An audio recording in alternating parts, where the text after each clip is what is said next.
Well, I now understand why people adopt.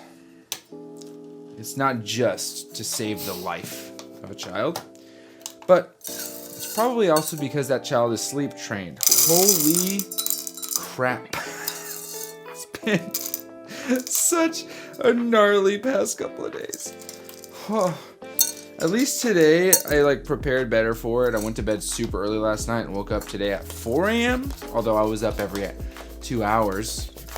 Not fully. My wife is the one who's the champion. She's the one who actually gets up and has to feed the child with her body. So that's the brutal part. Today's not about that. Today is about the Steam Deck versus the Legion Go. And I was going to record this earlier, but something kind of intense happened. You see, my buddy and I, we are reading through The Last Ronin together because we are going to cover it as a topic on the Bash Bros podcast, along with a couple other things that are happening. And holy smokes, that was an intense read. I read it over the course of 3 hours, both yesterday morning and this morning, and oh my gosh, I had to decompress. A little bit of tears were shed at the end of this reading. It's very, very good. If you don't know what The Last Ronin is, it is a Teenage Mutant Ninja Turtles comic or graphic novel. Definitely not for kids, not the TMNT that you're used to. Much darker, much more adult themed. There's no sexual anything or any of that kind of stuff. It's just very violent, extremely violent. And it was so good. I was not expecting it. I'm living my best life, guys. Yes, I don't get much sleep. I'm tired all the time. I'm going through a continuous reorganizing of my thoughts, questioning everything I do. Is even what I'm doing here worth it? Is this whole plan to talk to you guys every day and talk about video games and just being a dad, is that even worth this effort?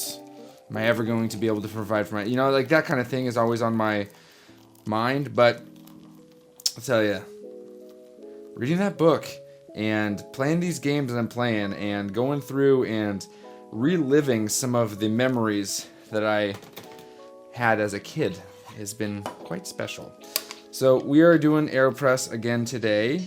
I am a fan of the AeroPress. I am not confident that this is going to press through easily. This is the standard size AeroPress.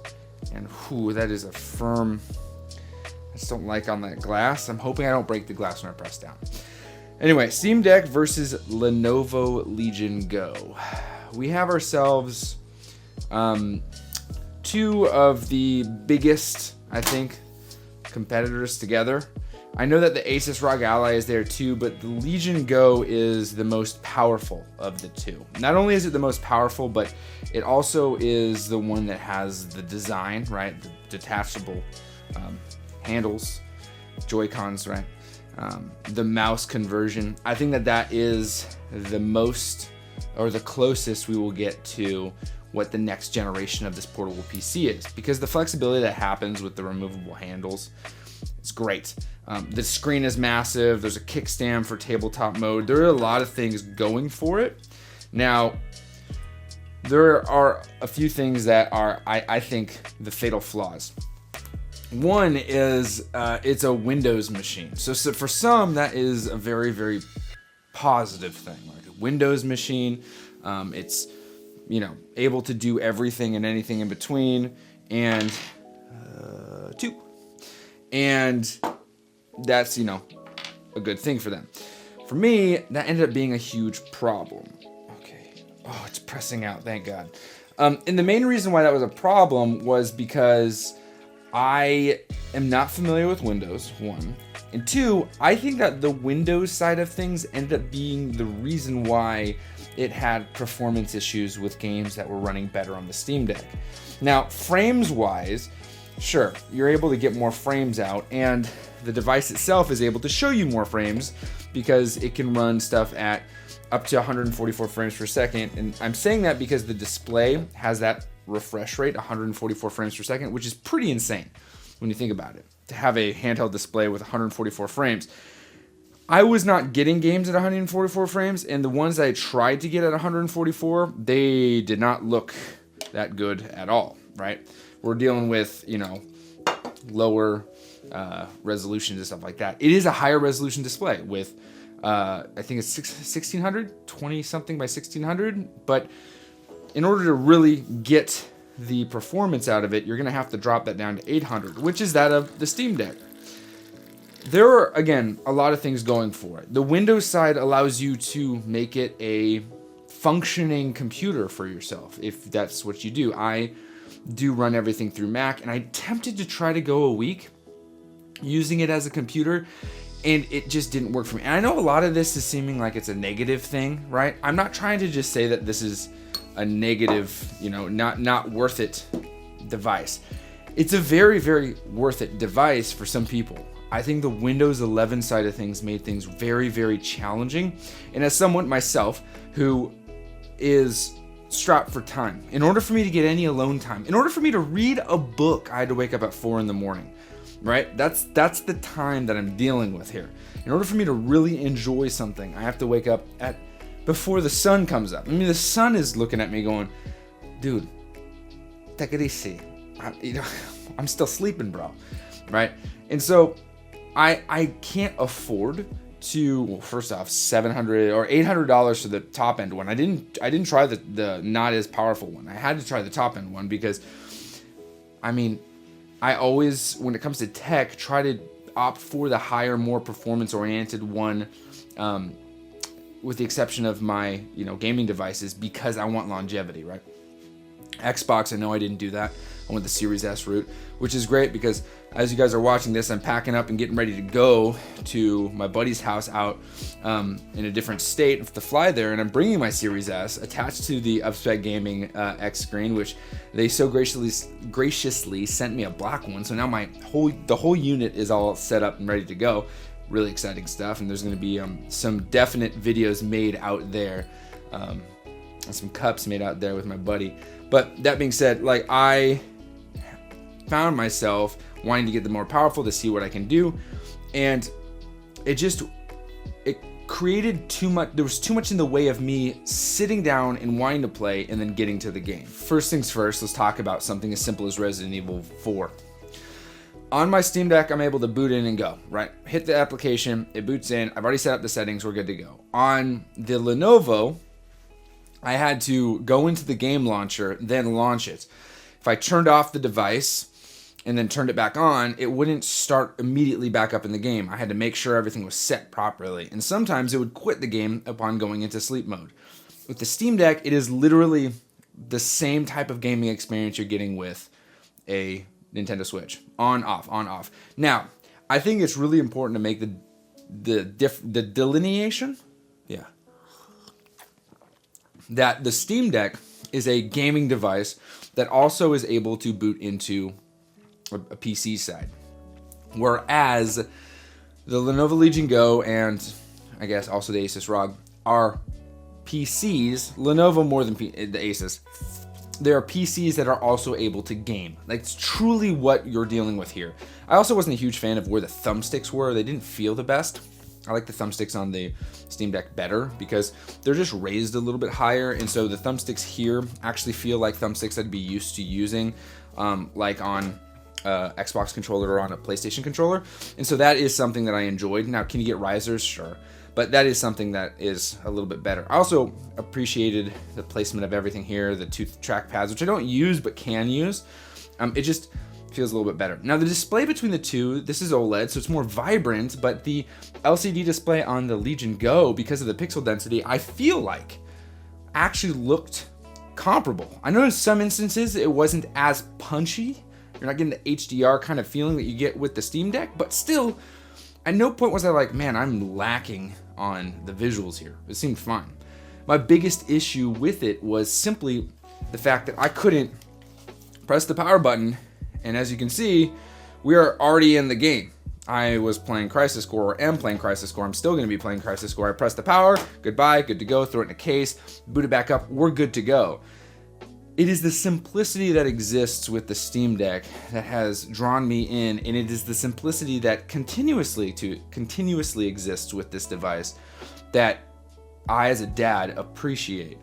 I just don't have the luxury of sitting down and having an additional issue be introduced. It's just not possible for me. I also am someone who is very easily distracted.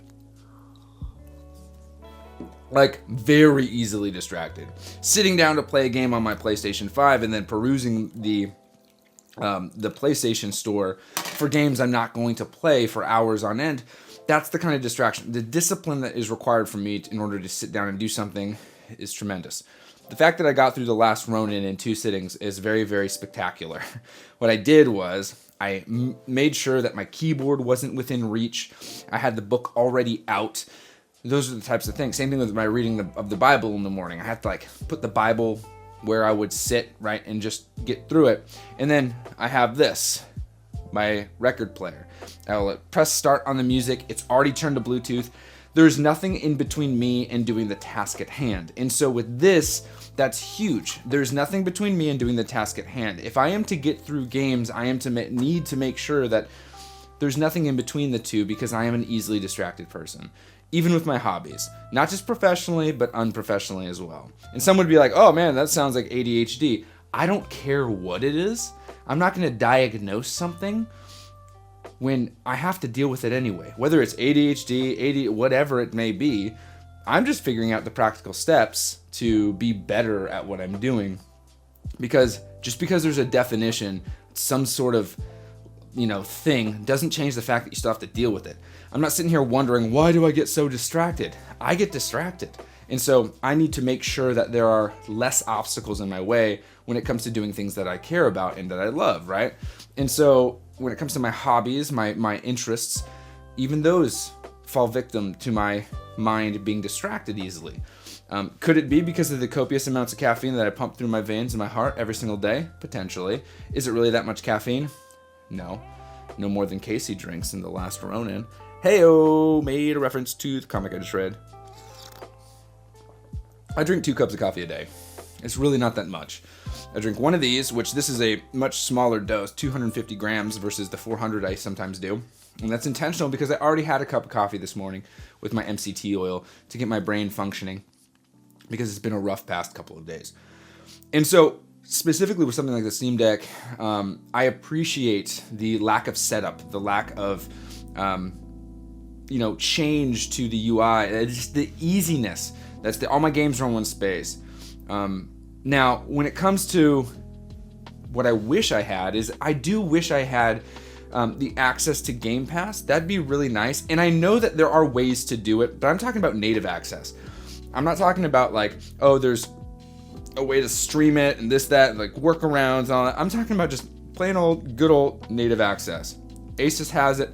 Legion Go has it. They have native access. Same with the Epic Store. Same with all these other launchers. They have native access. That comes at a price, complication, and additional potential issues when it comes to performance, because you're having to run a full operating system, Windows 11, on top of the game itself. So you're having clients on clients there. And this is not as robust, but it's also not as complicated. So it doesn't take as much power to get the thing going.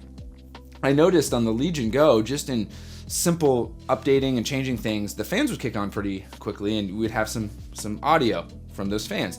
This guy, I was playing hard, and the fans do turn on, but they're not nearly as loud as something like the Legion Go. But again, the flexibility that exists with something like that, the fact that you can get up to 100 frames per second, over 100 frames per second in some games that are a little bit less demanding, may be something that's worth it to you. I personally don't find myself in a situation where anything above 60 in a handheld situation is really necessary. I'm not going to play competitive Call of Duty handheld. I tried it on that. It's not a comfortable feel, especially when I'm used to using a controller that is a raised right thumbstick. I have trigger stops. I have all the different things. With back paddles, I have a very specific way that I play first-person shooters like that. And so I'm not really getting into a situation where I'm like, this is great. This feels good. It doesn't feel good. It feels actually kind of sloppy. It kind of feels like playing Fortnite on a Nintendo Switch. There's something missing. And so I was looking at it and going, and I played Fortnite on there too, and I felt okay, but I'm not wanting to. I'm not, like, when it comes to sitting down on the couch and playing a game, I'm not gonna sit on my couch and play Fortnite around while my kids are screaming. The amount of focus that's necessary is huge. I'm gonna sit there and play something like, you know, Hades, or, you know, get through some, or play a couple missions on Crisis Core. You know what I mean? Like, does that make more sense to you guys? Like, that's kind of the type of gaming that this will allow me to do. And that's my specific use case. Some people are like, I want to play Call of Duty. I want to play a couple rounds of Warzone in bed. My bed is for sleeping, not for relaxing, especially at this point in my life. And so there's no point where I'm in bed going, oh, I want to play for 3 hours. I might try to play some rounds of whatever or some missions in bed. Every night I go to bed, I bring this upstairs, and I end up turning it on, playing, I kid you not, for 10 minutes and then passing out. This has gotten probably cumulatively 2 hours of playtime in bed, and I'm starting to kind of limit what happens when it comes to before sleep, because I don't get good sleep because of having children. And so maybe having screen time in bed isn't the smartest thing, and so I'm starting to limit that anyway. And so for me, the portability aspect of the Steam Deck is really comes down to being able to play in different rooms of my house. Not going to a coffee shop with my kids and playing the Steam Deck. I gotta watch them, gotta run around, gotta get my, chase my daughter around the courtyard of the coffee shop because we go to a nice open place, and let her play with her. When I'm with my family, I'm not sitting off to the side ignoring them. And so that kind of gaming is just not as often. Now I'm going on a plane. I'm going to be playing on a plane. I'm playing a single player game, right? And so the Steam Deck fits my lifestyle so well. And I would argue that for dads, it fits their lifestyle really well too, primarily because price point, it's not going to hurt your family's budget, right? $500 for something powerful, $550 maybe. You can go upwards of the 1 terabyte internal, which my buddy has. I will give you some side-by-sides. It also does have the anti-glare screen, which I personally don't like as much because it will take some of the vibrancy off of the OLED. And I'm gonna put a screen protector on there anyway, so that's gonna get rid of that anti-glare. If I really wanted anti-glare, I could put a screen protector on this. Now, does it come with extra storage internally? Yes, you have 1 terabyte instead of 512. I've inserted a 512 card in here, so now I have 1 terabyte. The internal storage is playing games like Crisis Core and some of these heavier duty games, and the external storage, or the SD card, is running games like Final Fantasy 1, Final Fantasy 2, some of the less demanding games, and I've had 0 issues. No performance issues, nothing at all, and so I'm running fine on that 512. No problems. The download speed is ridiculous. I have gigabit and it runs well when it's not being throttled. And I was downloading games at, I kid you not, 1 gig. Like, truly 1 gig. I downloaded a 40 gig game in a minute and a half, right? With the fluctuation that goes in and out. That's crazy. 40 gigs in a minute and a half. Insane. The Bluetooth connectivity is great, and all of those connections are also on the Lenovo Go. But at the end of the day, what it comes down to is grab and go. What kind of grab and go experience do you have? And I did dock this, and I am streaming games on this channel, and it's open to everyone to watch, but just members to talk. I docked this, and I'm playing games docked from the Steam Deck, and I was so impressed to play something like Crisis Core at 70 to 80 frames. I locked it at 60 at high graphics. Looked incredible. Looked great. Docked. Picked up my controller. I have the 8-bit Ultimate controller plugged into the back of that with 2.4. Not Bluetooth. I'm using the 2.4 connection with the adapter. It's amazing. Such a good experience. And then I pick this up and I go into the living room and I finish my gameplay. It does require you to make sure that you prioritize the gamepad controls over the Ultimate controls, so that when you undock it, you can immediately use your gamepad controls, because that was an issue I was having, was it wasn't going back to the gamepad controls. But that's just a little nuance, figuring it out.